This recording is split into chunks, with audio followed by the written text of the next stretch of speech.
est dédié cette semaine à Alessandro Michele, dont je vous ai déjà un petit peu parlé dans les émissions précédentes. C'est le directeur artistique de la maison Gucci depuis 2015. Alors Alessandro Michele, c'est le designer de mode par excellence, avec un look un petit peu farfelu. Il est assez hippie dans son genre. On dirait un néo-Jésus habillé en costume de soie. Franchement, je suis fan de ce qu'il dégage. Alors, j'évoque Jésus, mais on peut vraiment parler de divinité mode quand on parle d'Alessandro Michele parce qu'il a une histoire un petit peu particulière au sein de la maison Gucci. Comme Jésus, il est apparu à la maison Gucci comme un peu l'homme providentiel, le sauveur de la maison après le départ précipité de Frida Giannini, qui était donc à la tête de la maison. L'histoire raconte que Alessandro Michele, quand il arrive chez Gucci en 2015, le temps presse pour créer la collection homme et il va nous pondre une collection en seulement 5 jours. C'est cette collection-là qui signe son arrivée triomphante à la maison Gucci en tant que directeur artistique. Et c'est une collection qui signe véritablement son style assez particulier. Avec Alessandro Michele, on a beaucoup de matières nobles, très travaillées. On a des fourrures, de la dentelle, des broderies, du velours, de la soie. Le tout donne un look assez cossu, très italien, limite baroque. Alors s'il a pu créer comme ça en 5 jours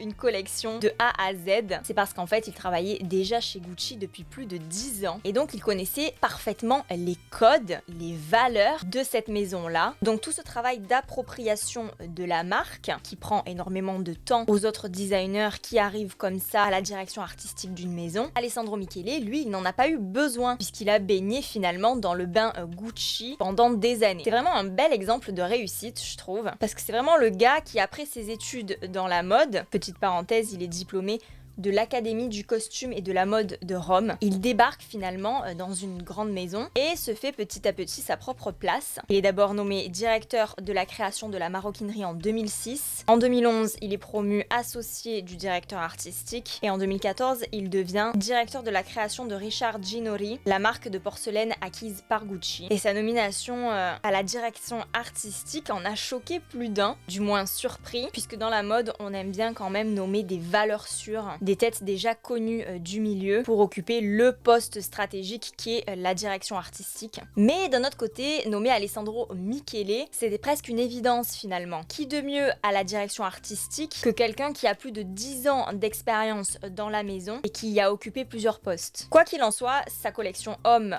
en 2015 en impose tellement que beaucoup comprennent à ce moment-là que Alessandro Michele apporte une nouvelle dimension à la maison et qu'il va falloir exploiter ce potentiel à fond pour justement retravailler l'identité Gucci, l'identité de la marque et la mettre à jour. Ces choses faites par la suite, les défilés suivants sont de grosses réussites et le style Gucci est révolutionné grâce à Alessandro Michele. D'ailleurs, c'est à partir de 2015 qu'on commence à avoir dans le dressing des fashionistas des statement pieces qui viennent de la marque Gucci. Il y en avait déjà avant, mais c'est vrai qu'à partir de 2015, ces pièces se démultiplient. On pense par exemple à la fameuse ceinture double G, remise au goût du jour. On a aussi les mocassins mules en fourrure, ainsi que le sac célébrissime, le fameux sac marmon, décliné en plusieurs modèles. Alessandro Michele est tellement doué qu'il a reçu plusieurs distinctions, plusieurs prix très prestigieux. Il a par exemple été nommé styliste international de l'année 2015 et 2016 lors des British Fashion Awards et il a également gagné le prix international de la CFDA, donc le Conseil des créateurs de mode américain, en 2016. We love Alessandro Michele.